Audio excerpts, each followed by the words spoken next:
Kā tu uzskatīji, ar vizāžista algu var dzīvot labi Latvijā? Pilnīgi mierīgi. Protams, to atbild tā, kura strādā 3 darbos. Nē, es esmu rēķinājis, cik man sanāk tā no katra darbiņa. Es nezinu, ziemā ir bišķiņi varbūt pašmakāk. Tur vairāk korporatīvie pasākumi, balss un kādas kāzas ziemā. Vasar, protams, ir lielāka sezona.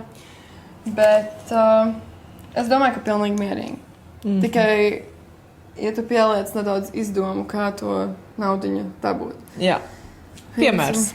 Piemērs aiziet. Es redzēju, Santa tikko uztaisīja tieši vakar, man liekas, izlaida make-up kursu. Tas ir tāds mans nākamais solis, ko es es gaidu to Armor make-up tutorial no tevis. Jā, es reāli gribēju, nevis gribēju, bet es palaidīšu. Jā.